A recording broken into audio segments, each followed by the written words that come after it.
ang bunganga. Beep, beep, beep, beep, beep. Ang tagalupa na viral ang mukha. Bip, bip, bip, bip, bip. Bumibip, bip, bip, bip, bip, bip, bip, bip, bip, bip, bip, bip na ba? Ang lahat. Martian. Beep, beep, beep, beep. Enrico Pañero. Bip, bip, bip, bip, bip. Beep, beep, beep, Bip, bip, bip, bip, bip. Bip, bip, bip, bip, bip. Tik-tilaok! Tik-tik-tilaok!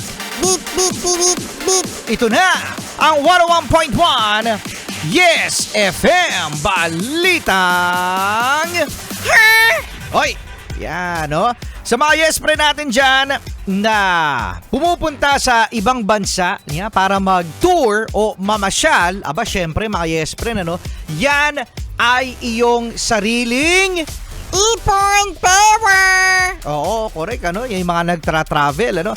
At ito mga yes friend, ang isa sa umuugong-ugong na balita sa Department of Health. Uy, ano meron sa DOH? Oo, sa DOH mga yes friend nababalita na pinaiimbestigahan ang ilang empleyado, no?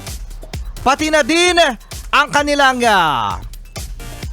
secretary. Yung kanilang ano?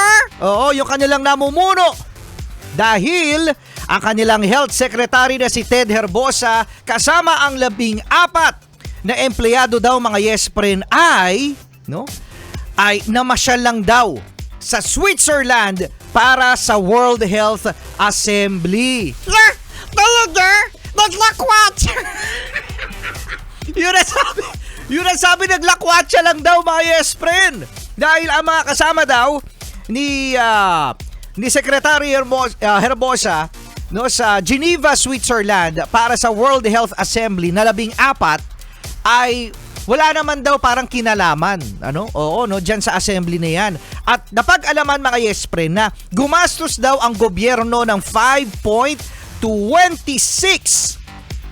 million pesos 5.26 million sa 10 araw. 10 araw! Sa 10 araw na kanilang pagpunta diyan sa may World Health Assembly. Okay, so sagot kasi ng gobyerno ang accommodation, ang ticket, no? Sa eroplano, back and forth. Pagkatapos pati daw ang pocket money. Ha? Pati bakit malo? Pati pocket money. So, may ipapaliwanag naman siguro ito. Oo, ni Secretary Ted Herbosa sa nung kanya mga kasama dahil nababalita din na merong isang empleyado mga yes friend na nag-birthday. Nag-birthday! At sinabing ito daw ay birthday gift sa kanya. Birthday ko din po! Naging birthday din.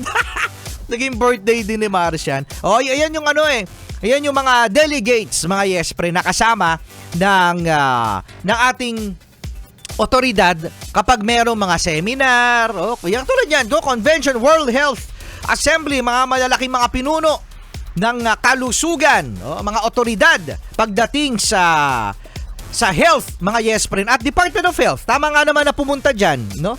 Pero ito nga nababalita na naglakwatsa lang daw ang mga ilang empleyado gamit ang pondo ng mga mamamayan katulad ng tax mo. Uy, yung tax ko! Mukha mo. Ay yun nagamit for leisure mga yes pre. Yan ang mahirap din no kapag ka talaga kapag party ka ng gobyerno, pag opisyal ka dapat wala ka masyadong picture. Dapat wala ka masyado kasing post. Oo nga, sabihan niyo yung mga empleyado walang magpo-post. Walang magpo-post. Kasama niyo pa rin Enrico Pañero at Marcian the Cute! Charlie Cute Morning!